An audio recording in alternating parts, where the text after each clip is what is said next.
E aí, pessoal, tudo bem? Esse vídeo agora que vocês vão assistir eu considero extremamente importante para o nosso agro. Por que ele é extremamente importante? Nós tivemos um debate que foi muito bem moderado pela Natália Querubim, da revista RPA News, que aliás eu recomendo, está aqui, vocês já entrarem, se inscreverem no site para ver quantos vídeos interessantes tem no YouTube e o trabalho que eles fazem de extrema qualidade. Pois bem, nós tivemos um debate com o nosso ídolo, ministro Roberto Rodrigues, eu e o Hans Jor. O Hans Jor, como vocês verão no filme, ele é diretor, foi diretor muitos anos de compra da Nestlé. Estava lá no olho do furacão, lá na Europa, conversando com outras empresas, implementou o programa Sustainable Agriculture Initiative, que tem um monte de multinacionais, e deu dicas muito interessantes em relação à nossa imagem, e nós também fortalecemos muito a grande chance que o Brasil tem de se mostrar ao mundo nos dois principais eventos de agro, que vão ser a Conferência Mundial de Agro em Ribeirão Preto em junho e também a COP em Belém. Então, espero que vocês gostem desse vídeo. Esse vídeo é para assistir com papel e caneta na mão. Todo mundo do agro, tirando ideias para o que nós precisamos fazer para construir uma imagem que reflita a realidade do que é a nossa produção, a mais sustentável do planeta. É isso aí. Vamos lá, pessoal. Espero que vocês gostem. Valeu!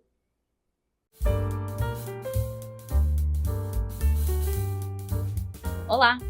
Sejam bem-vindos a mais um da CanaCast, um podcast da RPA News Cana Indústria. Meu nome é Natália Querubim e o bate-papo de hoje é sobre as perspectivas para o agronegócio em 2025, com cenários aí considerando questões políticas, questões econômicas no Brasil e no mundo. E para isso a gente está hoje aqui com grandes nomes do agronegócio que eu tenho certeza que vocês conhecem. Eu estou aqui com o Roberto Rodrigues, que foi ministro da Agricultura entre 2003 e 2006, hoje professor emérito da FGV. Eu estou aqui também com o Marcos Fava Neves, que é professor da FEA, é fundador da Harvard Agribusiness School, especialista em planejamento estratégico para o agronegócio, super conhecido como Doutor Agro também. E eu estou aqui com o Hans Jor, que é especialista em sustentabilidade e presidente de honra da Associação Internacional de Agricultura Sustentável. Ele também já foi diretor corporativo da Nestlé. Bom, muito obrigada por vocês estarem aqui hoje e por aceitarem o convite desse podcast. É um prazer. Prazer, viu? Legal. Obrigado pelo convite. Bom, eu acho que eu vou começar até com o Hans aqui. A gente estava batendo um papo no início, aqui antes da gente começar as gravações. E eu queria entender um pouco sobre a questão da imagem, né, do Brasil. Como você que tem uma experiência na Europa, né, que tem tratado diretamente com as questões de agronegócio fora do país, como que você vê a imagem do Brasil? Como que o Brasil se mostra hoje para fora? O seu agronegócio, né? Como é que a gente se mostra hoje lá para fora? Bom, eu pessoalmente tenho uma imagem excepcionalmente positiva, porque eu tenho, vivendo na Suíça, essa semana e mais uma semana de viagens aqui no Brasil, a possibilidade de realmente ver na ponte do desenvolvimento, de inovação, e como os agricultores e como também nas escolas a gente dá realmente muito desempenho para a sustentabilidade e de tentar de desenvolver práticas extremamente não agressivos, mas tanto quanto que eu conhecia há 20, 30 anos os sistemas brasileiros aqui, quando eu fiquei aqui alguns anos no Brasil. Mas, infelizmente, esta visão, aliás, dessa realidade não é transmitido hoje na mídia na Europa, e muito menos também no sistema agroalimentar, onde se tem a importação de muitas matérias-primas como indispensáveis do Brasil, como café, cacau, que estão seguindo lá o mundo inteiro para realmente ter a possibilidade de abastecer muitos países consumidores. E, infelizmente, a imprensa internacional está colocando uma imagem muito negativa sobre os acontecimentos, sim, não agradáveis que sabemos que acontecem, que tem esses incêndios, mas não só no Brasil, mas tem essas enchentes, não só no Brasil, também tem secas, também não só no Brasil, e nós temos até na própria pequena Suíça muitos desvantagens, vamos dizer assim, desastres que são provocados provavelmente por causas climáticas que estão nos dando muita dificuldade de entender bem o que está acontecendo nesse mundo no abastecimento. Uhum. E como é que você acha, Fava Neves e Roberto Rodrigues, que a gente consegue mudar essa imagem do agronegócio? Né? Eu acho que isso é meio para o Hans falar sobre isso. Como é que acha que isso pode ser alterado? O que falta? Eu falei que eu estou aqui numa viagem que nós chamamos assim, uma viagem praticamente de estudos. E eu tenho comigo um amigo de longa data que é provavelmente o professor mais ilustre de agricultura na Suíça, porque ele ensina nas melhores universidades na Suíça, mas não só na Suíça, também é muito engajado na Alemanha, na França, na Portugal e Espanha. E eu falei para ele, olha, venha comigo, nós vamos ver, e você vai voltar, e você vai fazer uma análise de que você tem visto. Porque um professor de agricultura? Porque se eu faço uma explanação, eu tenho dificuldades, e nós já estamos assim, eles sabem do meu passado no Brasil, mas alguém que nunca tinha visto isso é muitíssimamente positivamente impressionado. Então, eu acho que nós temos de ter a possibilidade de criar embaixadores da verdade sobre o agronegócio no Brasil. E isso você faz visitando. A gente fala assim, go, see and think. Então, isso é uma coisa, porque escrever artigos, mostrar filmes, apesar que eu acho que talvez várias organizações do agronegócio poderiam ajudar para promover com mais material uma imagem um pouquinho mais adequada. Eu sei que, por exemplo, a Embrapa fez um bom trabalho, mas isso é a mesma coisa se você faz uma vez um filme e ninguém assiste o filme, você não tem a divulgação. Eu acho que a fraqueza é de mostrar esses bons exemplos, excepcionalmente top, campeão mundial, ninguém sabe. Então, nós temos de ver como que nós podemos pegar esses fatos e multiplicar depois em praticamente falar com principalmente também os jovens e até confrontar também as pessoas, os OGNs, assim, que estão completamente contra, não, todas as coisas que você fala de bom sobre o agronegócio no Brasil. Só para deixar bem claro, então, uma das ideias que o Hans está trazendo, ele está praticando já. Ele trouxe junto com ele para uma imersão aqui no Brasil um professor que é um influencer lá nas universidades europeias que não conhecia a agricultura brasileira e que vai voltar multiplicando isso para os seus alunos, para a imprensa. Então, uma das ideias importantes da reversão da nossa imagem na Europa é se aproximar dos influenciadores europeus, trazê-los para conhecerem a realidade do Brasil e deixá-los encantados. Nós estamos juntos esses dias e eu estou vendo o que o professor da Suíça está achando do agro brasileiro. Então, essa é uma entre muitas ideias num projeto de melhoria da nossa imagem internacional. Porque eu costumo dizer que produto bom nós temos um problema de comunicação. Sim. E a comunicação, uma das formas é trazer influenciadores que daí, voltando para a Europa, vão fazer uma ampla divulgação das coisas que eles viram aqui que são de ponta no mundo. Né? Perfeito. Em suma, mostrar o que tem de verdade. Essa é a verdade. Porém, a gente não pode se esquecer de que a disputa por mercados, a concorrência é feroz no mundo inteiro. E, infelizmente, no Brasil, existem bandidos que desmatam ilegalmente, que invadem terra, que têm garimpo clandestino, que fazem incêndios criminosos. Então, o que nós temos que fazer, além de mostrar a verdade, é separar essa beleza do agro verdadeiro profissional do bandido. Porque o concorrente mistura as duas coisas para confundir a cabeça do consumidor. Sim. Nós temos que separar Sim. o que é banditismo fora da lei da agricultura brasileira sustentável, que é maravilhosa. Eu plenamente concordo, porque ovelhas negras tem em todo lugar, não só aqui. Mas aparece que a imprensa está muito mais interessada em divulgar as más notícias do que as boas notícias. E por isso estamos também já, com o Marcos, analisar a possibilidade de talvez convidar para um exchange de alunos os estudantes, não? Porque essa aqui é a nova geração que vai voltar, que vai dizer também não é exatamente como você está dizendo como que é. Eu vi isso. E dentro dessa nova geração é muito importante também de ter influencers. Inclusive jornalistas. Inclusive jornalistas, mas de vez em quando tem jornalistas que é difícil de controlar. Alguns já vêm com a ideia pronta. Isso. Você mostra toda a beleza, não acredita, não é isso. Exatamente. Que eu vi. Mas essa é a luta, é preciso fazer sempre.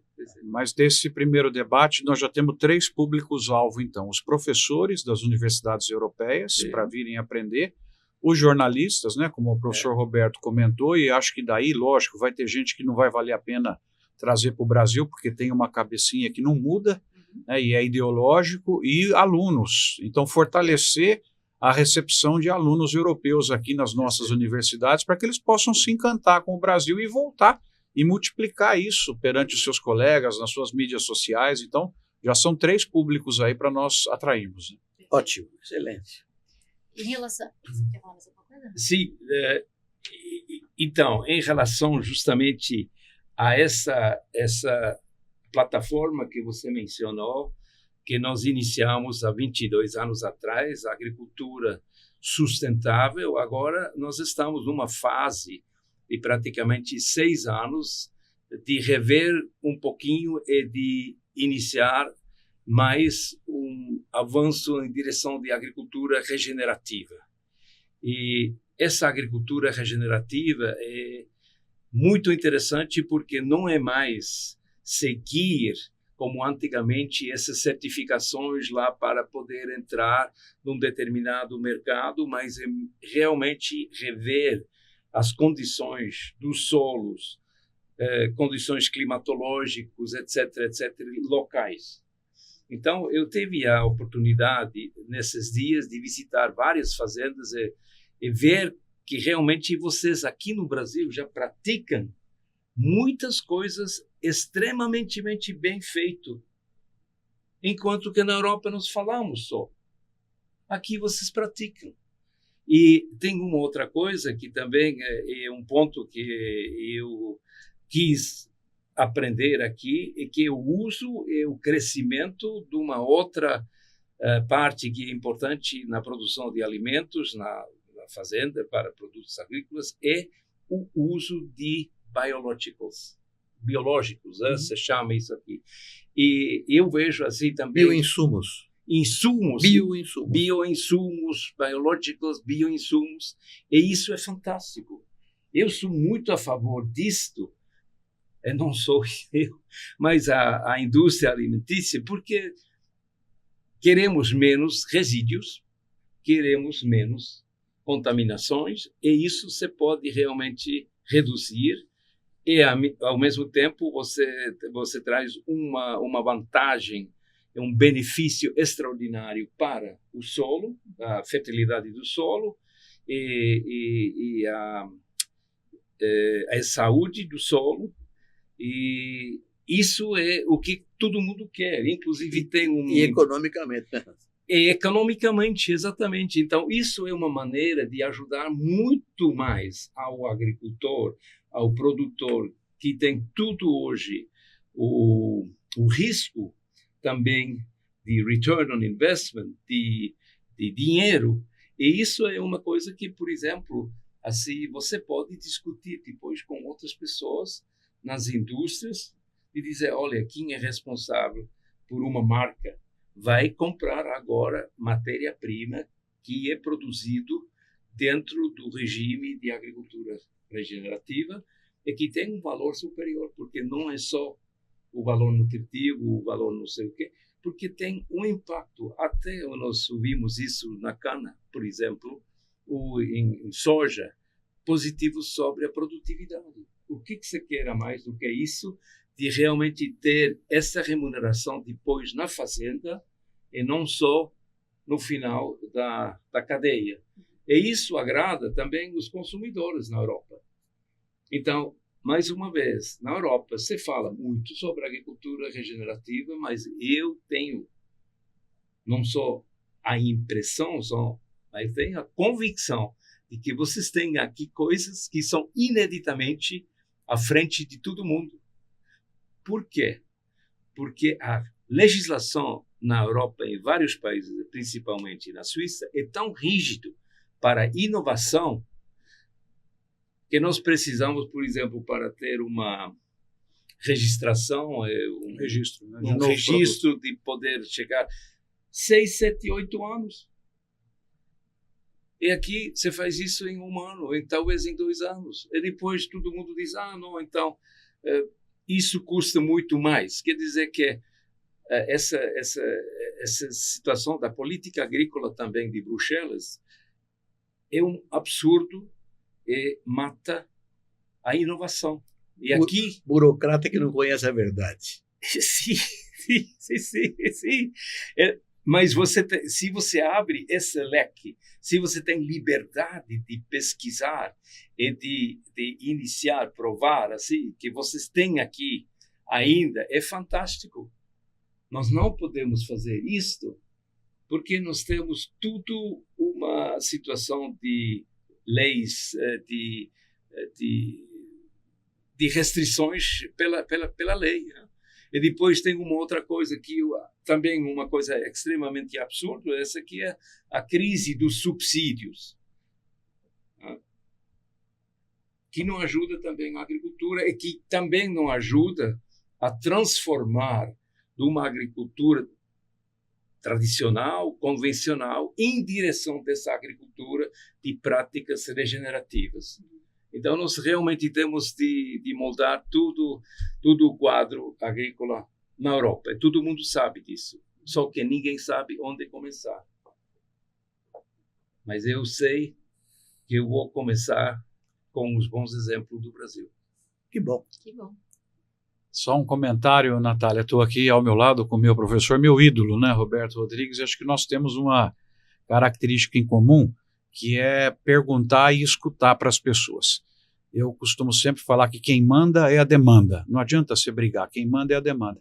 E nós estamos hoje aqui no teu programa com uma chance incrível de ter sentado ao nosso lado a demanda. Ele foi diretor de compras da maior empresa de alimentos do mundo e junto com essa empresa, ele montou com outras empresas de alimentos, dialogando com pessoas como ele, as plataformas de sustentabilidade. E ele está deixando mensagens muito boas aqui para nós, né, como bons ouvintes, né, e curiosos, que foi essa questão dos públicos que nós devemos atingir, mas principalmente o que ele trouxe agora foi a ideia de que as empresas europeias, que são clientes de produtos do Brasil, desde açúcar, cacau, café, a própria soja, elas estão muito interessadas numa agricultura mais do que sustentável, que seja regenerativa.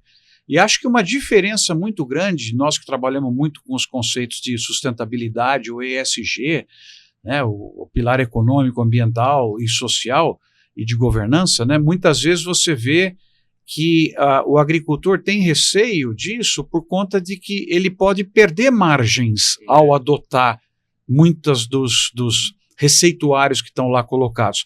No caso da agricultura regenerativa, não. Ela pode entregar já no primeiro ano dessas práticas melhores condições de solo, de produtividade e construir margens para os agricultores. Então nós estamos numa coisa muito interessante, que a demanda está pedindo para poder contar nas embalagens dos produtos, para poder contar nas suas mídias sociais, as grandes empresas, que esse produto vem de agricultura regenerativa. Eu já vi em supermercados lá da Europa o conceito sendo explicado na gôndola, e para o produtor rural brasileiro vai construir margem. Então eu acho que nós estamos perante algo que tem grande chance, não de ser implementado, porque já está, mas de ganhar imensa escala e adoção no Brasil. Perfeito. Sim, porque se nós podemos realmente mobilizar esses membros dessa plataforma aqui, eu poderia mencionar ao menos 30 empresas desses 200 que estão aqui. Então, mobilizando essas empresas aqui e dizer o que acontece, isso também seria o quarto caminho, que você falou dos três. Os compradores, os gerentes das marcas, assim, que eles dizem, não, atenção, no Brasil nós temos isso aqui, porque você realmente tem essas iniciativas. O fato é, infelizmente, de que nas matrizes eles não sabem o que existe já nessas cadeias de suprimentos dentro das próprias empresas. Não? Então, tá vendo? Nós temos o produto e não temos comunicação. Isso é bom de resolver. Exatamente. Mas então é uma combinação de vários fatores, que finalmente você tem assim o caminho, assim como se fosse um trem, mas você tem que ter uma boa locomotiva para saber quem vai depois nos vagões atrás com essa mensagem. Não? Os exemplos que nós temos são fantásticos, né? O programa ABC, por exemplo, de baixo carbono, é uma coleção de temas regenerativos. A integração lavoura-pecuária-floresta. Ela tem hoje 15 milhões de hectares de atividade. Recente. Eu lancei isso quando era ministro em 2005, faz muito pouco tempo. Os biocombustíveis, que no Brasil representam 25% da matriz energética brasileira. Renovável. Quem é que tem isso? Ninguém tem isso. O tema da floresta plantada. Temos 10 milhões de hectares de floresta plantada para uso industrial. Fixação biológica do nitrogênio no solo. São temas para o biometano. São temas extraordinários que já faz há muito tempo. E não mostramos nem para nós mesmos. Sim, é verdade. É verdade. Sim. Mas hoje de manhã, ontem, eu tive uma imersão assim com o meu amigo de longa data lá na Harvard, com colegas e empresas que trabalham juntos, enormes. Eu fiquei, apesar de vir ao Brasil 1, 2 vezes por ano, mas eu nunca teve agora 2 semanas tempo para realmente imersão. Dar como se chama? Mergulho assim de ver. É fantástico. Alguns slides, por exemplo, que também viemos hoje, qual é o uso de solos, como que é, e aí todo mundo está achando, então eles dizem que eles vão produzir mais, qualquer coisa que seja, carne, soja, o cacau, o açúcar. Então eles vão queimar de novo florestas. Não é verdade, não é necessário. E essas pessoas, como você diz, Roberto, não são os bandidos que plantam. As pessoas, os agricultores que vão produzir mais, vão fazer isso com o terreno que já é apto para a agricultura. Então, essa também é uma coisa que é razoavelmente simples, uma vez quando você tem a mídia preparado para realmente aceitar esses fatos. Então, os números são importantes. Olha, vou dar alguns números que você conhece. O Marcão conhece muito melhor do que eu. Mas grãos. De 1990 até hoje, ou seja, em 35 anos, a área plantada com grãos cresceu 105%. Dobrou. E a produção cresceu 457%. 4 vezes mais. Tecnologia. Mas o que tem de sustentabilidade nisso aí? Simples. Hoje nós cultivamos mais ou menos 80 milhões de hectares com grãos. Na verdade, menos de 70, porque fazemos 2 até 3 safras da mesma área. Mas a soma das todas as áreas, no mesmo ano, 80 milhões de hectares, 81 milhões de hectares. Se nós tivéssemos hoje a produtividade que tínhamos em 1990, precisaríamos de mais 125 milhões de hectares para colher a safra desse ano. Ou seja, nós preservamos 125 milhões. Não é promessa, Sim. não é um sonho Sim. romântico. Foi feito. Eu quero ver quem é que fez isso no mundo inteiro. Então, são números realmente espantosos e ninguém sabe. Exatamente. Natália, Exatamente. em complemento aí ao professor Roberto, né, hoje cedo nós pegamos um mapa do Brasil e de ocupação de áreas e explicamos para o Hans que o Brasil é o único lugar do mundo que pode expandir nos próximos 10 anos 20 milhões de novos hectares sem usar um novo hectare sequer. Né, explicamos para ele a questão de segunda safra, que poderíamos aumentar mais 10 milhões de hectares com irrigação, precocidade, biológicos, uma série de coisas, e mostramos a imensidão, né, Roberto, de áreas de pasto que nós temos, que se entregar mais 10 milhões para grãos, você segue aumentando 2 milhões de novos hectares de grãos por ano, sem aumentar um hectare sequer. E caiu como uma luva, ele já vai, ele queria o mapa, vai mostrar lá na Europa. Né? E melhorando o conjunto. É o que o Marcos está logicamente, dizendo. sim. Você vai usar o pasto, fazer carne e grão, Sim. e açúcar, Sim. qualquer outra coisa. Então, Sim. é de uma lógica. Sim. A agricultura regenerativa, nós aqui, é fantástica. E Fantástica. principalmente a inovação, como nós falamos sobre os insumos. É fantástico de ver o que foi feito nos últimos 12 anos, não? É agora que todo mundo está, mesmo nos input providers, que estão vendo qual é a opção de vir para o Brasil. Eu acho que isso também é uma maneira muito boa de depois ter essas empresas que já estão aqui com sucesso e que têm um impacto sobre o uso dos bioinsumos, como você disse, assim, e depois talvez isso também vai reverter um pouquinho a ideia na Europa, não? Aliás, não é só na Europa, também nos Estados Unidos tem muita coisa para fazer para reverter essa reputação do Brasil, não? Essa que, mas como também você falou, estamos competindo de uma certa maneira, e essa competição é lá, mas é como nas Olimpíadas, né? São sempre os 3 mais rápidos que recebem as medalhas, mas a partir do momento que eu posso dizer, olha, agora vamos ver quem recebe as medalhas, e nós temos evidências de que a maioria das medalhas vão para o Brasil, isso vai facilitar muito. Vai realmente, como por exemplo, que é o caso lá dessa agricultura e produção de leite sustentável, é quem faz o maior progresso é que falou imediatamente, há 15 anos atrás, eram aqui produtores do Brasil, e não produtores na Europa, não? Falaram, então quanto que vai pagar, como que vai pagar, os subsídios e tudo isso a mais.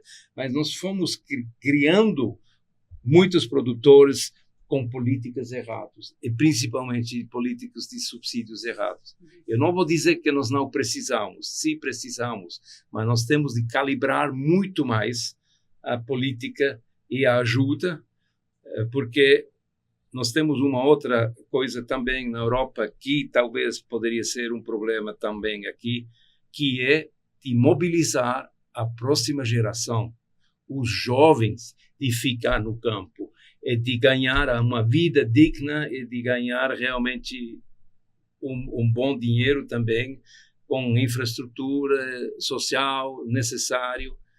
Mas por isso nós temos de criar uma agricultura com tecnologia, uma agricultura que tenha a capacidade de proteger o maior valor da agricultura, que é o solo, que proteja a biodiversidade, que proteja, enfim, o agricultor, diminuindo o risco, porque o agricultor sempre tem um maior risco que ninguém quer ter, é que ninguém faz um seguro, que é o clima, o tempo.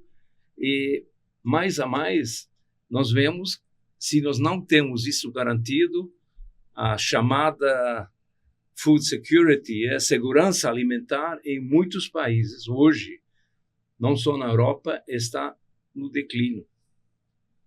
Nós tivemos, por exemplo, na Suíça, que é um caso que eu estudei muito bem para entender o mecanismo.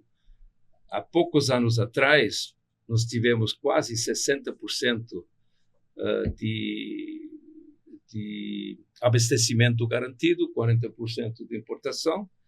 E aí você precisa, importação, é lógico, tem muitas coisas que você não produz lá, mas hoje nós estamos a perto de 40%, a mesma coisa na Inglaterra, a mesma coisa é que, por exemplo, os alemães estão procurando leite hoje na Polônia, porque não tem mais médios e pequenos produtores que querem produzir leite.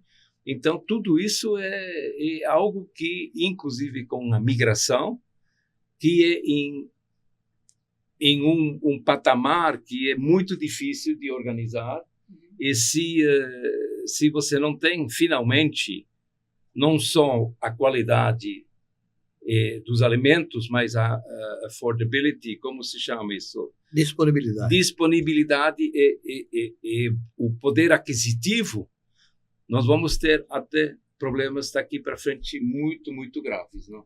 E tudo isso pode ser analisado e tem muitas maneiras de realmente trabalhar contra, não? Nós temos falado muito aqui, desculpa, Marco, Não, imagina. que o mundo atual, confuso, com guerras, disputas de toda a natureza, religiosa, econômica, social, ideológica, e a falta de lideranças planetárias, isso deixa o mundo meio confuso. Sim. Uma confusão, ninguém sabe o que vai ser depois da manhã, daqui a 6 meses. Mas uma coisa é séria, você colocou num tema importante, que existem 4 modernos cavaleiros do apocalipse no mundo inteiro. Sim. Segurança alimentar, Isso. transição energética, Sim. mudanças climáticas e desigualdade social, Sim. pobreza, que você falou aí agora. São 4 fantasmas que destroem a liberdade, a paz e a democracia no mundo. Precisa enfrentar esses fantasmas. Nós estamos convencidos aqui no Brasil, quem vai resolver isso é o agro. Sim. O agro tropical. América Latina, África, Subsaariana e parte da Ásia, né? Porque aqui que tem terra para crescer, tecnologia pela produtividade. Aqui que, claro, no hemisfério norte, da Europa, Estados Unidos, também vai ter crescimento. Mas a grande explosão de crescimento será essa faixa tropical. E o Brasil já tem uma tecnologia tropical sustentável, coisa replicada nesse mundo todo. Então, tem que buscar uma estratégia integrada, em que Europa, Estados Unidos, o hemisfério sul inteiro, se juntem para combater esses 4 cavaleiros do apocalipse, para garantir a paz universal. Esse é um tema que o agro pode ajudar a resolver. Só uma historinha, Alberto, na linha do que está sendo comentado, e para as pessoas que estão nos ouvindo aí, ouvindo o programa que a Natália conduz tão bem sempre, por que o Hans está encantado. Então, nessa semana, o Hans teve a possibilidade de visitar a fazenda do professor Roberto Rodrigues. E na fazenda do professor Roberto Rodrigues, ele falou sobre a preocupação de que ele não tem visto na Europa o jovem se interessar pela agricultura. Na fazenda do Roberto Rodrigues, ele não foi recebido pelo Paulinho, ele foi recebido pelo Antônio, que é o neto do professor Roberto Rodrigues, que deu um show, depois ele pode falar, o que mostra algo que me encanta na agricultura brasileira, que é a presença do jovem, das gerações mais novas aí acompanhando, né, a sucessão. Ela tem, né? ela tem. Não vejo na agricultura americana e não vejo na agricultura europeia o que eu vejo aqui da inserção do jovem que chega digitalizado, né, que aprendeu uma nova linguagem e conversa com o avô, que transfere o conhecimento de mercado. Um outro exemplo gosto sempre de citar o seu Antônio Campanelli, o Vitor Campanelli. Você junta conhecimento de mercado com tecnologia, e hoje eles estão na ponta, provavelmente, da pecuária do planeta, que é algo que o Hans ele diagnosticou e falou para mim nesses dias, que tem muitas coisas do Brasil que é a ponta do que ele vê hoje no planeta. E aí, no mesmo dia, ele recebe, e nós convidamos, e vocês imaginam o show que foi, com o diretor de inovação da São Martinho, que classificou por áreas da jornada de produção de cana o que é que eles estão fazendo. Nas máquinas, medindo absolutamente tudo da performance das máquinas, da modificação de produtos, né, da questão toda do manejo agrícola, do 5G, da ligação que eles têm, e outras usinas também, aqui eu estou elogiando todo mundo que está com o perfil inovador, mas a São Martinho vocês conhecem por ser pública, as parcerias com as universidades internacionais, né, Hans? Ele citou ali pelo menos 6, 7 países onde a São Martinho está com pessoas fazendo testes lá na área. Então, você imagina o que foi para ele, só para quem está nos vendo e nos ouvindo aqui, entender a cabeça dele, que ele foi de uma fazenda que é vitrine mundial para uma usina que tem práticas de inovação que também são vitrine mundial. Né? E o cooperativismo, né, Marcão?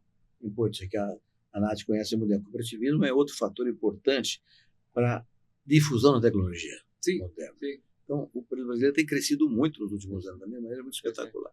As associações e as cooperativas, né, como entes de levar a tecnologia para os produtores de menor porte. Né? Isso é fundamental. Né?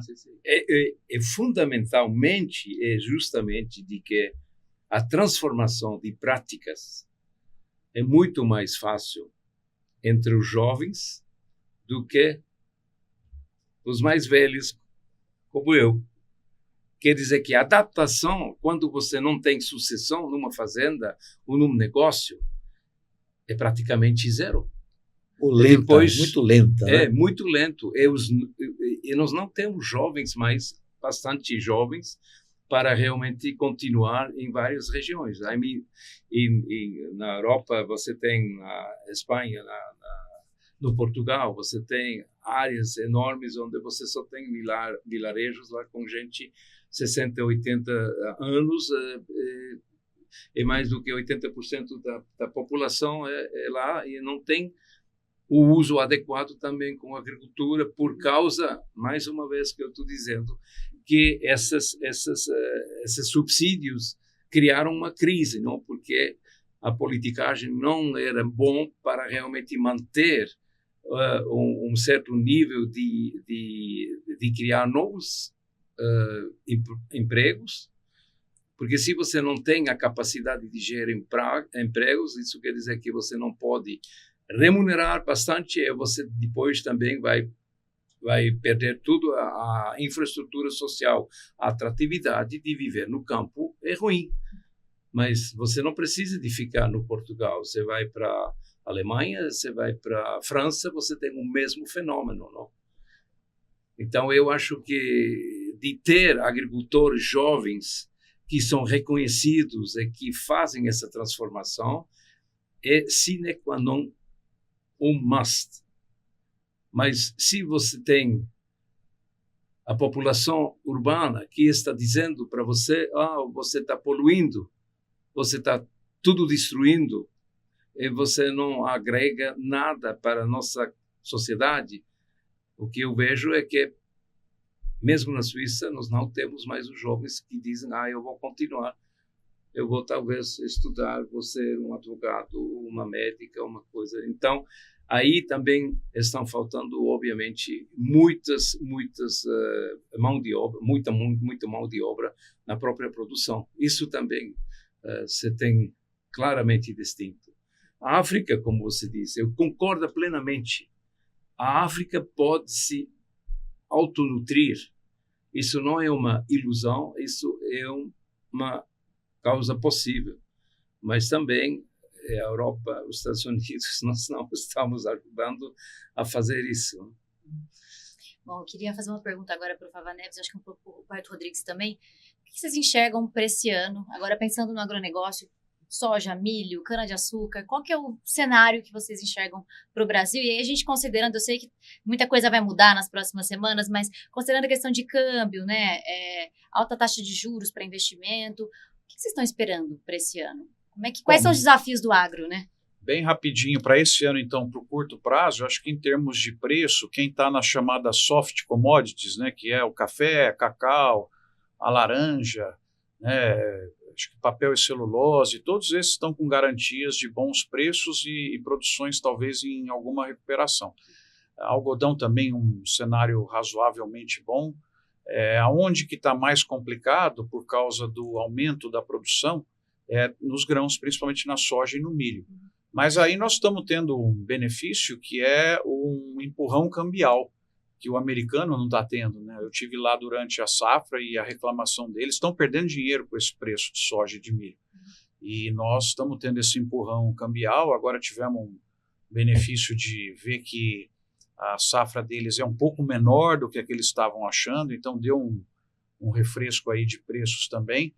E acho que assim, quem está na agricultura, né, antes de passar para o professor Roberto, quem está com um endividamento baixo e não vai ter que realmente se ajoelhar perante, mais uma vez, esses juros escorchantes, né, que drenam o caixa das empresas, das cooperativas, quem tiver com uma situação financeira confortável vai ter, na minha opinião, boas margens este ano, mesmo na soja e no milho. Eu concordo com o Marcos, agregando um outro dado. Quem vai ganhar dinheiro é quem tiver produtividade alta, porque os preços médios não deverão ser muito remuneradores, e com a média se dá com gente que produz mais e gente que produz menos, que acima da média vai ganhar dinheiro, abaixo da média vai perder dinheiro. Então é um ano em que a rentabilidade não será uniforme para todos os produtores brasileiros. E carne, Marcão, como é que você vê carne? Eu acho que carne tá com um momento muito bom, né? Nós tivemos suínos, frangos e bovino o ano passado com exportações recordes e valores em reais recordes também que eles trouxeram para o Brasil. O setor de carnes tem conquistado participação no mercado internacional. Nós vamos chegar daqui 10 anos a ter 40% da importação mundial de carne de frango, 30% da bovina e 20% da suína. Praticamente o Brasil vai entregar 1/3 da carne comprada pelo mundo todo. Um país, 1/3 da carne comprada pelo mundo. E a carne se beneficiou bastante no ano de 2024 com o preço da ração bem mais baixo. Então isso, e o câmbio favorável, e nada indica que isso vai mudar para esse ano. Continua um câmbio favorável para a exportação. A demanda do mercado interno com crescimento de 3% que nós tivemos foi boa, ela continua boa, e ela, a menos que você tenha alguma situação de crise no mercado internacional, que sempre é possível, né? Alguma eclosão de algo mais sério, ou algum problema de pandemia também na área animal, que sempre é um risco, mas eu acho que 25, professor Roberto, vai ser muito bom para as carnes também, recuperação do preço da arroba, né? O pecuarista viu ano passado literalmente um cavalo de pau no preço da arroba, que era esperado, e setor de frangos e suínos também com margens boas, lembrando que esse pessoal também perdeu bastante nos últimos anos, né? Então eles estão recuperando de tombo que levaram, porque justamente a gente tinha a explosão do preço da ração e câmbio mais valorizado, então as margens, principalmente de 2022, 2023, foram muito ruins para eles, mas 2024 já entrou bastante oxigênio para a turma e 25 eu creio que vai seguir na mesma linha. Falando em cana-de-açúcar, né? Você comentou até num artigo seu sobre a gente tem que observar um pouco, agora no começo do ano, o resultado das usinas, né? Quais são os números que vão sair aí, para a gente ter uma ideia de como que essas empresas vão estar esse ano, e tem a questão da produção também, que pode ser que seja menor que o ano passado, né? Qual que é a sua expectativa? Eu acho que o açúcar está ótimo, né? Nesse preço sempre acima de 20 centos com câmbio de 6, é um preço historicamente em reais dos mais altos já recebidos. As usinas estão cada vez mais habilidosas, né, professor Roberto, em fazer as fixações e aproveitar os momentos que o câmbio dá um salto ou que o açúcar dá um salto e vender açúcar futuro. Então nós estamos com uma quantidade já vendida com preços em reais muito bons. E o mundo continua crescendo o consumo de açúcar 1% ao ano, e praticamente todo esse consumo nos próximos anos e nessa safra vai ser pego pelo Brasil. E então o que vai acontecer na minha leitura do futuro da cana é que as usinas de cana vão sacrificar um pouco o etanol para fazer mais açúcar, para fazer frente a essa demanda do mercado internacional, e por sorte nós temos o etanol de milho vindo aí para cobrir esse déficit de produção de açúcar, de etanol, senão a gente não conseguiria nem colocar o anidro, né, que está obrigatório na gasolina. Então, eu acho que a safra, agora com esse monte de chuva aí, a cana é super resiliente, né, ela vem se recuperando, talvez a gente tenha aí 600 milhões de toneladas, o açúcar vai dar uma ajuda muito grande. O meu medo é repetirem um erro grosseiro que foi feito pela antiga presidente que nós tivemos, de represar por contas populistas, né, por estratégia populista, o preço do combustível. É isso que eu ia te perguntar. Ele já está defasado e precisa de responsabilidade na Petrobras para alinhar esse preço. Então, eu acho que esse é um ponto que seria talvez uma das principais ameaças aí, é você prejudicar demais o etanol esse ano e com isso você tirar um pouco do resultado das usinas e interferir negativamente no valor do ATR recebido pelo produtor. Mas eu acho que tudo indica um valor entre 1,19 e 1,20 também nessa próxima safra. Eu acho que pode contar com isso, né? Eu acho que o Marcos Natália, com a elegância dele de sempre, coloca o dedo numa ferida dramática, que é a questão da política econômica brasileira, né? O tema, outro lado, preço de combustível, destruindo a renda do produtor de álcool ou de biodiesel e destruindo o patrimônio da Petrobras. Aconteceu violentamente o estrago e está se repetindo agora. Mas esse tema não é só no combustível. Juro muito alto, taxa de juros, leva à inflação, não cambial atrapalhando, política fiscal que não se acerta de forma nenhuma. Então, a questão macroeconômica vai nos afetar, direto ou indiretamente, em algum momento. Então, é fundamental também que haja esse juízo, esse equilíbrio por parte das autoridades brasileiras, sobretudo na área fazendária, em que tem uma direção de estabilidade do processo e regras justas, para que não haja ninguém perdendo sem ter culpa nenhuma de perder.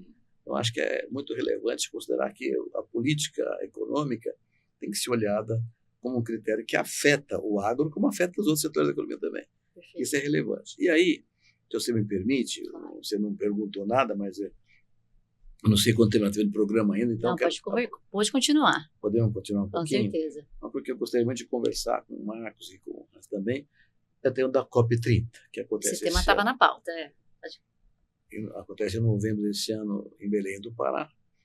E há 3 pontos que preocupam muito a todos nós no Brasil em relação ao COP30. Né? O primeiro tema é a questão de logística. Né?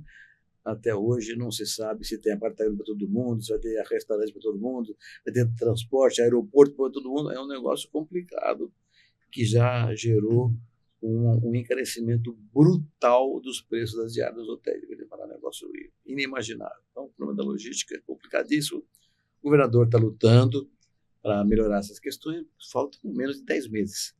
Então, é uma coisa que preocupa bastante. Um segundo tema, eu espero que quando esse programa for ao ar, tenha sido resolvido a indicação do líder do projeto no Brasil. Né? Um programa dessa grandeza, em que o Brasil vai ser exposto ao mundo, Hans, né? Com uma dimensão gigantesca, de uma janela, todo mundo olhando para a gente com lentes de aumento, não tem uma liderança ainda para fazer o terceiro ponto, que é a agenda. Uma agenda consistente, que contemple as coisas que o Hans falou, mostrar como somos sustentáveis na energia, na produtividade, no mercado de carbono, que nós sequestramos carbono, não emitimos carbono.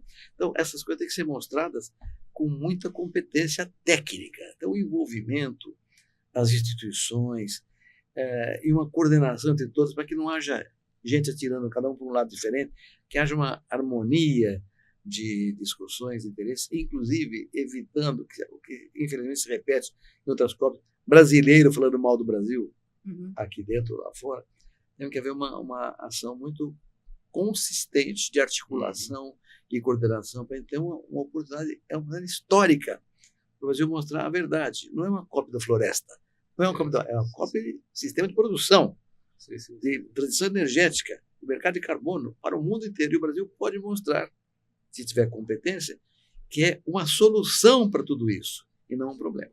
Eu acho, só complementar um ponto só, Natália, que eu acho que, aproveitando a tua experiência na área de mídia, de imprensa, e foi o último ponto tocado de forma também extremamente elegante pelo professor Roberto, mas eu queria enfatizar, a gente que acompanha muito a parte de comunicação internacional, o agro, a imagem do agro brasileiro no exterior, boa parte dos problemas que nós temos lá fora são criados por brasileiros, não são pessoas de fora, são pesquisadores daqui, são gente com ideologia daqui do próprio Brasil.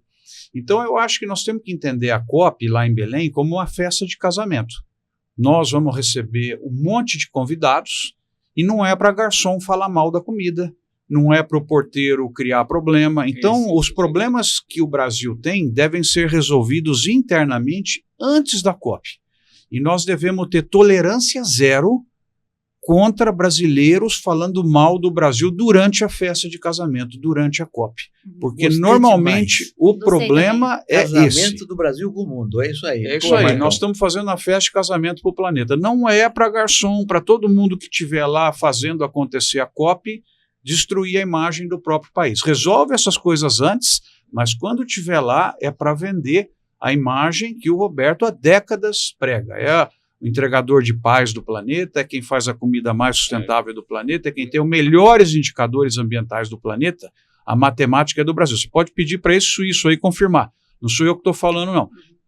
E aí, então, eu acho que, mais uma vez, eu vou pedir aqui, nós temos que ser implacáveis contra brasileiros que falarem mal do Brasil ou destruírem algo, trabalho, imagem do Brasil durante a COP. Esse é um pedido que eu faço aqui no teu programa.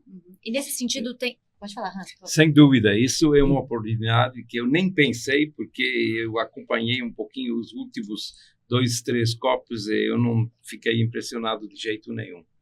Pelo contrário.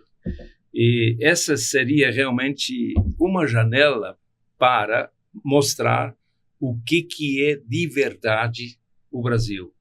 E essa ideia da logística, é claro, porque a logística agora, o transporte, a energia na Europa, por exemplo, não só na Europa, deu um aumento muito grande. Então, qual é finalmente o resultado final? É a explosão também de muitos preços na Europa. Nós tivemos, por exemplo, na Alemanha, na França, em vários produtos, na Itália, até na Suíça um pouquinho menos, porque temos uma vantagem cambial, que o franco suíço ganhou muito de poder aquisitivo contra o euro, porque o euro deu uma rebaixada, mas uma inflação em até 20% de comida tem um impacto muito grande no bolso de aproximadamente 60 a 80 milhões de consumidores sobre os 400 milhões na Europa. E aí você está perdendo totalmente 20%. o poder aquisitivo, e é claro que esse pessoal não é servido mais.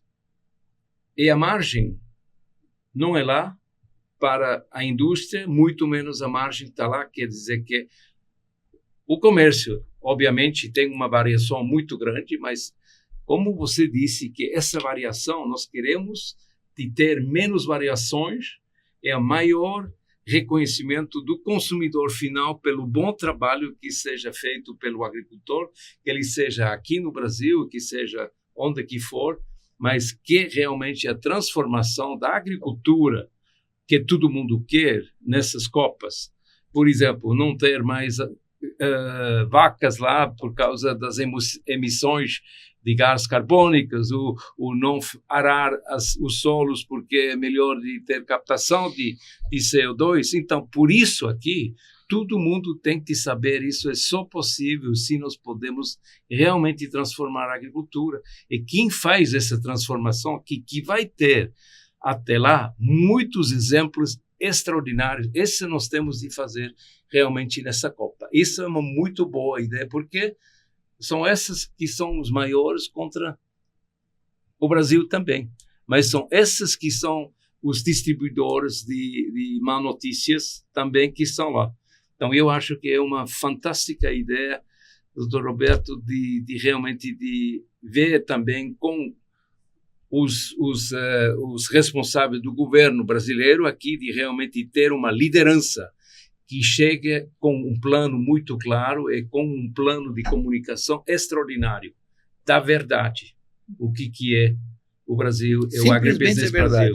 E como que é importante que aprendemos também, bom, eu já sabia um pouquinho, mas agora está muito claro, ninguém no mundo entende qual é a equação de abastecimento assim, das exportações do Brasil, a contribuição de segurança alimentar no mundo.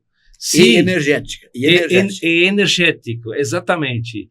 É alimentação energética. Se você tira esse quadro fora desse mundo, o mundo colapsa.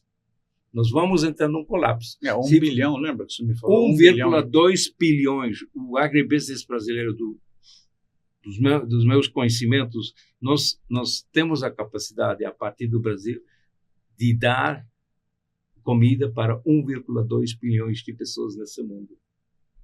Nenhum outro país desse planeta tem essa capacidade. É uma responsabilidade enorme, mas é uma oportunidade enorme também de remunerar as pessoas aqui, reconhecer e realmente dizer, olha, vamos agora trabalhar com a verdade, porque sem a capacidade do Brasil, sem uma agricultura regenerativa daqui para frente, nós vamos ter muito mais dificuldades, e não vamos ter, talvez, paz, e não vamos ter todas as coisas boas. E eu acho que isso é muito bom de pensar, de fazer algo extraordinariamente para essa Copa lá de Belém, sim. Natália, só um ponto então para não perder, o Hans dá aqui mais uma contribuição para a gente, lembrando que quem manda é a demanda, e nós estamos falando aqui com um dos grandes compradores históricos dos produtos do Brasil, que a COP é a grande chance de nós mostrarmos os casos de sucesso, mostrarmos a agricultura brasileira, que ela está na fronteira em quase todas as cadeias produtivas naquilo que é a inovação e naquilo que é a sustentabilidade. Eu queria dizer também que, além da COP, nós vamos ter em junho, em Ribeirão Preto, o Congresso Mundial de Agronegócios, da Associação Mundial de Agronegócios, que o professor Roberto participa bastante, e que o Hans foi presidente. O Hans, coincidentemente, conselheiro dele. Organizou a conferência lá na Suíça em 2004. Em 2025 vai ser em Ribeirão Preto, primeira vez na história no Brasil, depois de 30 anos. Então vai ser também uma vitrine. Nós temos duas chances para mostrar a realidade do nosso produto para o mundo, como ele falou. Tem que valorizar o que ele falou e não o que eu falei.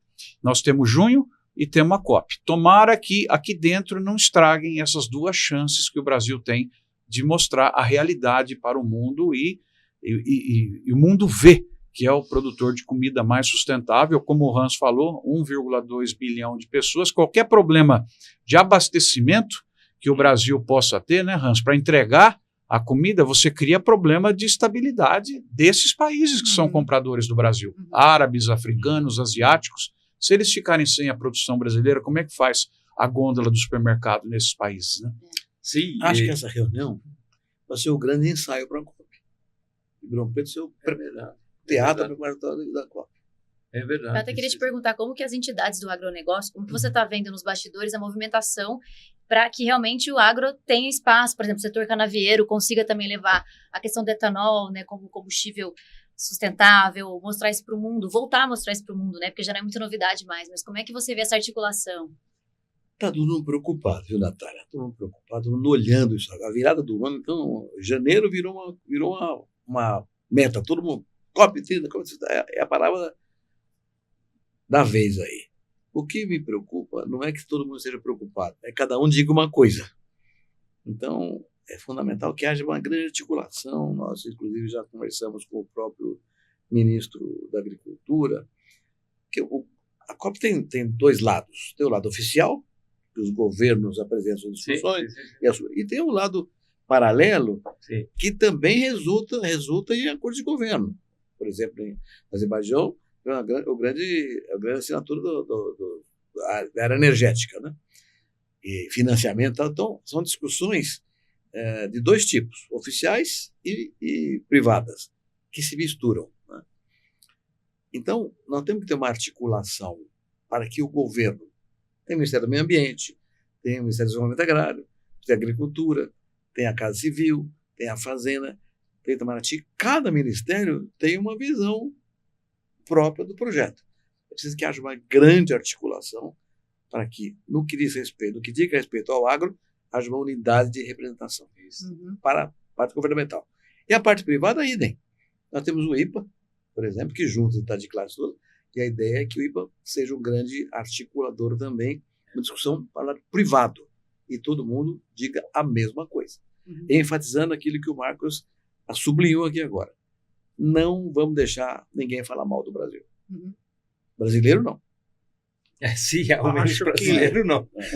Uma coisa que Menos atrapalhou, que o professor Sim. Roberto tocou e foi parte da tua pergunta, é que como nós tivemos, né, Natália, no último quadrimestre do ano, um escorregão grande do governo, disparou o câmbio, inflação voltando, né, a questão de juros, ajuste fiscal, a gente meio que teve que apagar outro incêndio, literalmente, né, lamentavelmente.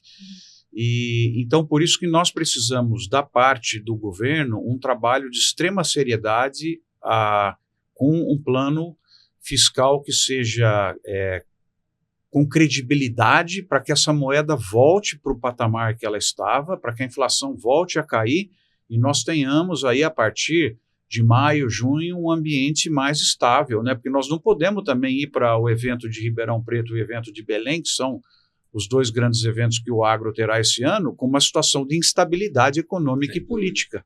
Que aí você dá um passo para trás, você começa a ficar preocupado com a política e com a economia e não efetivamente com o que você precisa fazer nessas duas grandes oportunidades, duas grandes vitrines. Então, o que nós esperamos do governo, que ele possa ter uma articulação melhor e possa mostrar um plano com credibilidade para a sociedade brasileira para trazer a economia de volta no eixo, porque por enquanto ainda não está, né? Então esse é um ponto que preocupa bastante e a gente sabe uma coisa, o Hans conheceu aqui, o professor Roberto também o quanto que as empresas pagam de juros por dia no Brasil. E essa conta aumentou muito com o aumento da taxa de juros. A taxa de juros, ela drena a atividade produtiva. Então, os juros precisa cair. Mas a queda dos juros é consequência de um bom trabalho do governo, não é canetada. Você primeiro precisa construir a credibilidade para a valorização da moeda, a redução da inflação e, consequente, redução da taxa de juros. É isso que todo mundo pede e eles deveriam estar se pedindo também, porque isso traduz em popularidade. E eu vou ligar ao ponto que o Hans falou. O governo vai tomar um susto com a inflação que está vindo no Brasil em fevereiro, março, por conta do câmbio e das compras das grandes redes de novo, a partir do consumo de Natal, que vai vir um grande susto aí em relação à inflação em cima dos produtos. Então, precisa agir com rapidez. E juro. Bom, eu vou voltar um pouquinho numa questão relacionada a biocombustíveis, a gente comentou um pouco. A lei do combustível do futuro, né? Ano passado a gente teve essa aprovação. Como que isso vocês acham que vai impactar? Já impacta o segmento, por exemplo, o etanol esse ano para o segmento canavieiro, ou mesmo a produção do biodiesel, o uso de soja, aumento do milho para etanol também? Como é que vocês estão enxergando essa lei que foi aprovada? Impacta muito positivamente, porque nós vamos aumentar agora a mistura de 27% para 30% do anidro na gasolina. O biodiesel está aumentando 1% por ano também, a mistura, dando mais condições de planejamento para as empresas, e em 27 começa o combustível 2027 sustentável de aviação. Enfim, esse ponto eu tenho elogios aí ao governo, elogios também ao nosso capitão, né, o deputado federal Arnaldo Jardim, que foi capaz de construir junto com outros, né, deveria citar outros nomes aqui, mas ele representa todo mundo da política que esteve envolvido para que isso passasse com amplo apoio, né?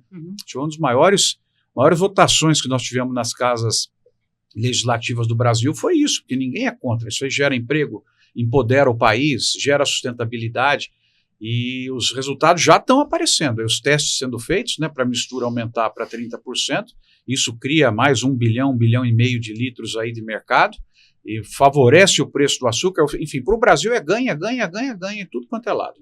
E já começa a impactar. Se eu ajudar um pouquinho nessa corrente do mar, que eu acho a tua pergunta interessante, como é que interfere com a agricultura? Exato. O álcool, o etanol, o Marcos já falou. Quase metade da cana brasileira vai fazer álcool, mas isso não é para o álcool.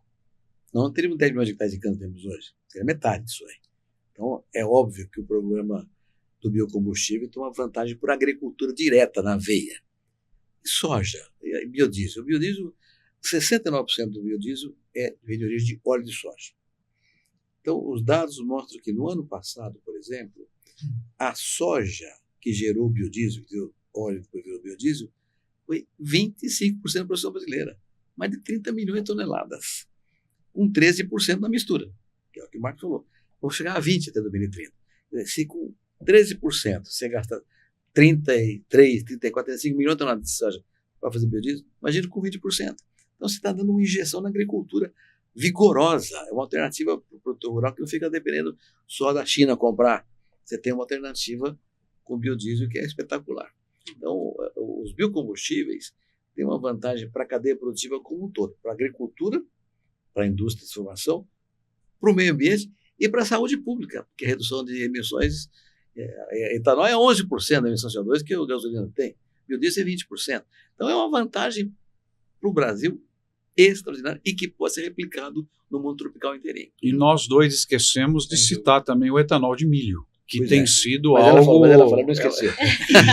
É algo fantástico, Natália, o que a gente tem aí de possibilidades com o crescimento dessas fábricas, e uma fábrica nova custa 1,2 bilhões, né? Você imagina o que ela gera de mercado para aço, né? Para toda a composição de um parque fabril, né? As pessoas que vão construir, né? Cimento e tal, e depois, quando ela está em operação, o volume de empregos que ela gera, né? Eu vou de 2 em 2 meses em Luiz Eduardo Magalhães, e foi anunciado um grande investimento lá da Impasa agora, e aí quando você chega, que é algo que está muito ligado a regenerativo, está ligado à agricultura celular, a agricultura celular, né? Também celular, quando você chega com uma fábrica de etanol de milho num local, você acaba carregando as carnes também. Exatamente. Então vocês vão ver a transformação que vai ter o oeste da Bahia com a chegada das carnes, né, professor Roberto? E de no Maranhão. Não, e você tem etanol sendo feito lá para ser usado nos carros da região, que hoje não tem.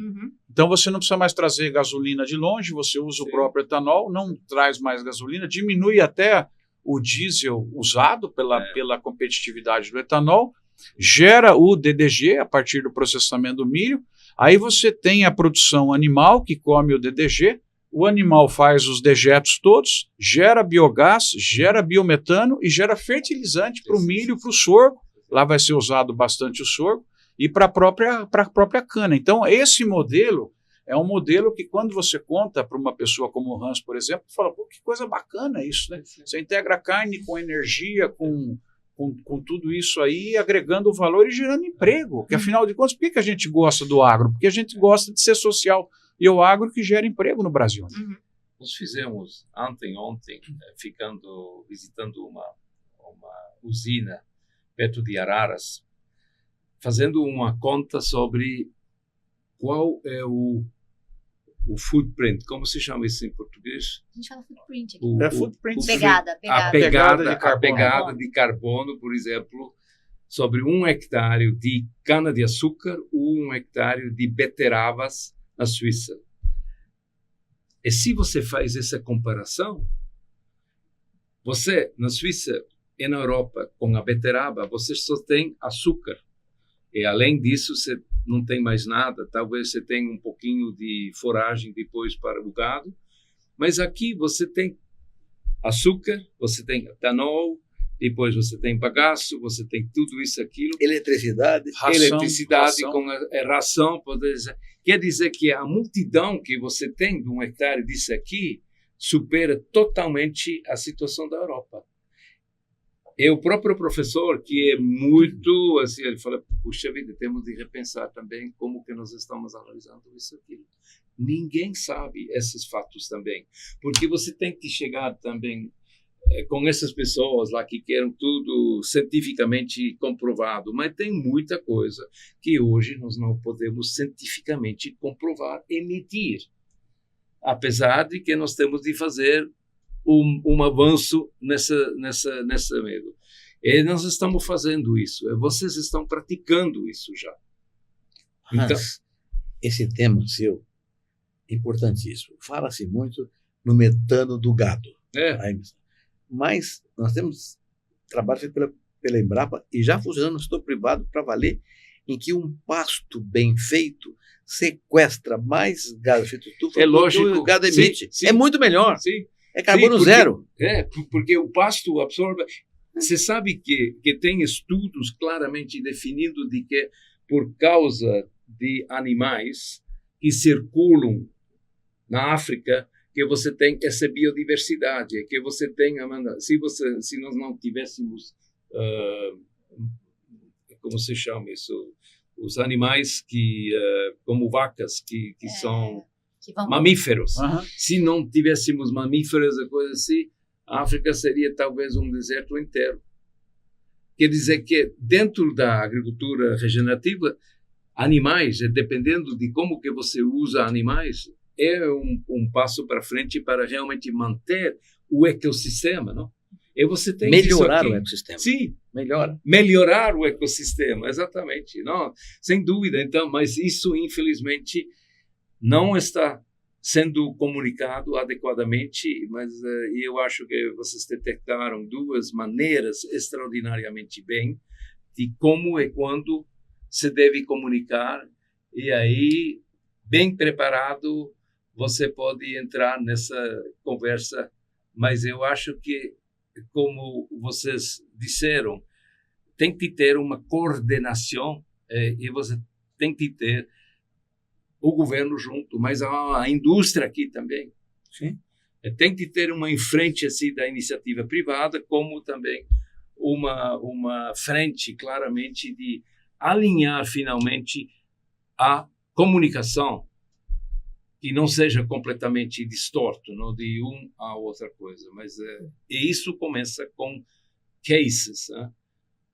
Então, a indústria de açúcar definitivamente tem que estar lá. A indústria de energia tem que estar lá. Enfim, o pessoal do café, assim que... Porém, o tempo corre. Estamos chegando muito rapidamente em julho e depois já quase é final do ano. Né? Mas eu acho que isso é uma outra maneira realmente de fazer uma contribuição para que a verdade realmente chegue A todos, né? a todos, exatamente. A minha última pergunta, gente, que daqui a pouco eu tenho que encerrar o programa, é sobre pesquisa e desenvolvimento, né? A gente está vendo a Embrapa aí, muitos centros aí, às vezes com dificuldades. Eu queria que vocês me falassem um pouquinho da perspectiva de vocês com relação à pesquisa e desenvolvimento no agro, né? Pava Neves até tem um trabalho nisso, né, em educação, né? Entrou nessa área de educação com a faculdade. Eu queria que vocês falassem um pouco do como é que vocês estão vendo essa parte de pesquisa e desenvolvimento no nosso setor. Bom, eu acho que isso é fundamental para que a gente possa se manter na fronteira em muitas áreas. A gente tem hoje muita pesquisa e desenvolvimento que está sendo feita pelo próprio setor privado, pelas indústrias de suco de laranja, pelas empresas de cana aqui citadas, de pecuária, e é muito importante que a gente passe por um processo de reorientação do setor público de pesquisa brasileiro baseado na necessidade da demanda. Quem manda é a demanda, e o que eu sinto hoje é que nós temos parte da Embrapa e uma boa parte das universidades federais, estaduais, dos organismos de pesquisa públicos desconectado do que é efetivamente o problema que precisa ser resolvido. Então, é muito baseado naquilo que o pesquisador sabe, que o professor sabe, e que ele quer continuar naquela tecla e não naquilo que o mercado está efetivamente precisando. Então, só para deixar uma mensagem muito clara aqui, eu falei quem manda é a demanda. Está na hora das organizações de pesquisa e desenvolvimento públicas do Brasil perguntarem para a demanda quais são as dores que eles precisam que o setor resolva e orientar o esforço nesse sentido. Eu acho que esse é um ponto que o Brasil deu marcha ré nos últimos anos e precisa de um choque para que a gente possa botar o setor público para ajudar o setor privado na construção de valor e gerador de emprego. Eu sinto hoje muita desconexão entre o que está sendo pesquisado, o que está sendo feito e o que é realmente necessário para o Brasil ser mais competitivo. Pouca cobrança, pouco indicador de desempenho. Outro dia eu estava lendo um artigo, por exemplo, Natália, de quantos alunos são formados por professor por ano nas universidades federais. É um número vergonhoso. Então, nós precisamos realmente, na minha opinião, um choque na área de ensino. Você não citou pesquisa, desenvolvimento e ensino no Brasil. Nós precisamos realmente, é uma das áreas que mais me preocupa, porque a mudança nessa área é lenta e ela não está mudando e ela está piorando. Quer falar alguma coisa, Roberto? Talvez a inovação é claramente, sim, no preparo dos jovens, sejam universitários, assim, mas a inovação também é para realmente, como nós discutimos, de transformar esse sistema de produção. Esse sistema de produção não está sendo transformado só para agradar os produtores, mas também os que estão na outra ponta, os consumidores. Então, nesse sentido, eu acho que é importante, como Marcos, você falou, que você tem que ouvir todo mundo, a demanda lá fora, a demanda dos consumidores aqui, talvez essa demanda também muda. Nós vimos isso no caso dessas startups de café, por exemplo, muito interessante. E depois a demanda do agricultor. Nós temos exatamente esse problema também na Europa, na Suíça especificamente, de que a pesquisa pública, que é muito cara, tem praticamente nem um impacto positivo mais para o agricultor. É fundamentalmente que o agricultor seja o primeiro beneficiado e, do outro lado, que eles também ajudam a dizer para o público que paga a conta, que são os que pagam os impostos, sejam servidos com a pesquisa agrícola de ter menos resíduos, de menos contaminantes, de mesmo aquilo é um solo sadio, etc., etc.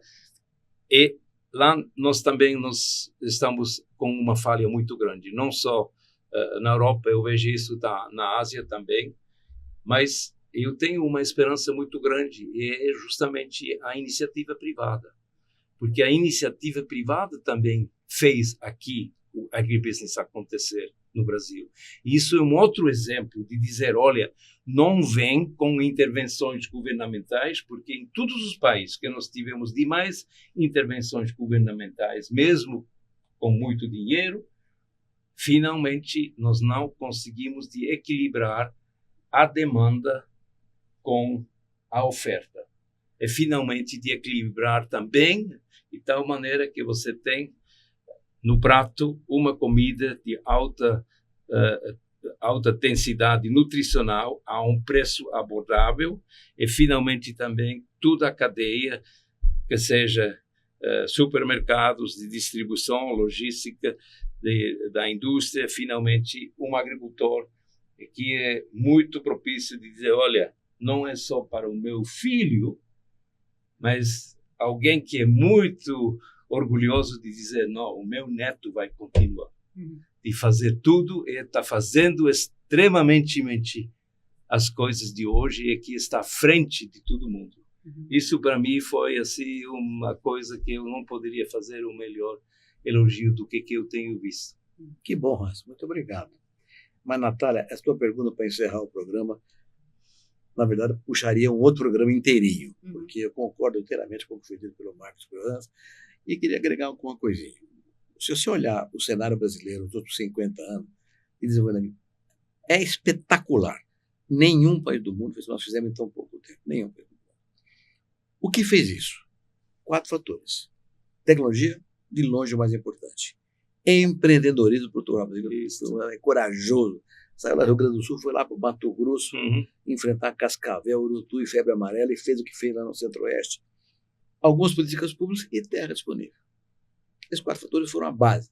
Mas sem ciência, outros aí não existiriam, não teriam importância nenhuma. Então, a ciência foi a base desse processo. Uma característica interessante. A Embrapa foi criada em 1973 e foi instalada em 74. Naquele tempo, nós importávamos 30% da nossa comida. Um país desse tamanho importava comida há 50 anos atrás. O que a Embrapa fez? Não só a Embrapa, mas o Agronômico de Campinas, o Biológico, o IAPAR do Paraná, organizações do Rio Grande do Sul, no Nordeste, escolas de agronomia no Brasil inteirinho, foi desenvolver uma tecnologia tropical sustentável e permitiu esse crescimento espetacular da produção, abastecer o mercado inteiro, exportando para 200 países no mundo inteiro. É um negócio louco que foi feito por ele. Mas foi há 50 anos e deu certo. Aí entra o que o Marcos falou aqui agora. Quem manda é a demanda. Hoje, tem que olhar o mundo. É o mundo que está olhando para nós. Como o Hans disse, podemos ser 1 bilhão e 200 podemos pensar em 1,5 bilhão de pessoas. Então tem que olhar esse cenário mundial para desenvolver uma pesquisa olhando para essa inserção global brasileira.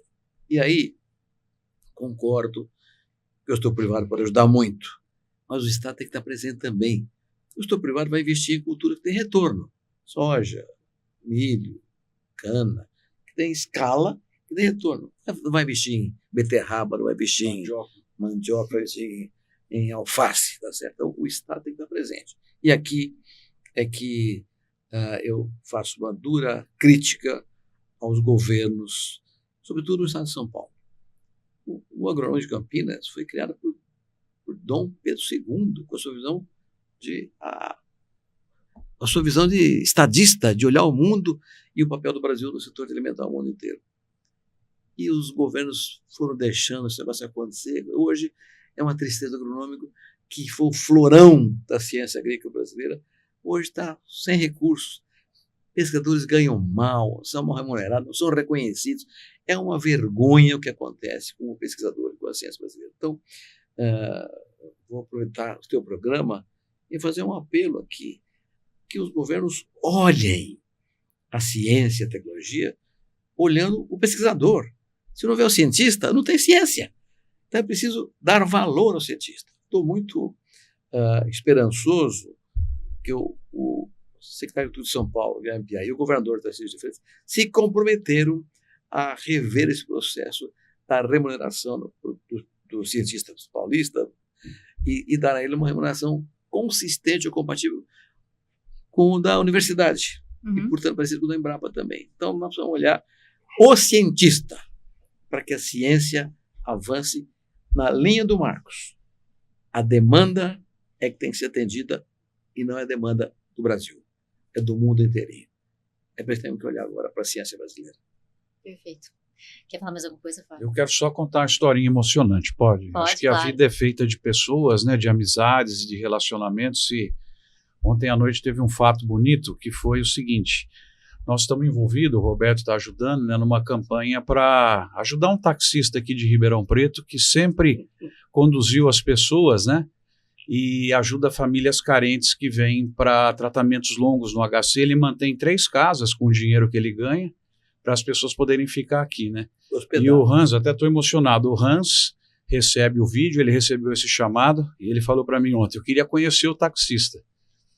Você acredita que eles pegaram todo o dinheiro do Natal da família deles lá na Suíça, cada um, em vez de comprar presente um para o outro, reuniram e entregaram aqui de presente para o taxista. Então ontem foi um momento emocionante aí que mostra a riqueza, né, de você ter pessoas como o Hans no mundo. Aí foi um privilégio para a gente ter ele aqui no programa hoje. Né? Com certeza, agradeço muito a Mas presença. você tem a riqueza de ter taxistas Joãos. Gente boa. É Tem difícil gente de boa. ter essa gente Amorosa. lá ao redor de mim. Eu fiquei impressionadíssimo também. Ele me disse assim, eu estou vivendo, essa é a minha vida. Ele é apaixonado, ele ajudou dezenas de milhares de pessoas, você pode se imaginar? Eu falei, olha, se todo mundo fizesse isso aqui, ajudar aos outros também, esse mundo seria diferente. Então, E nós podemos fazer um mundo diferente assim.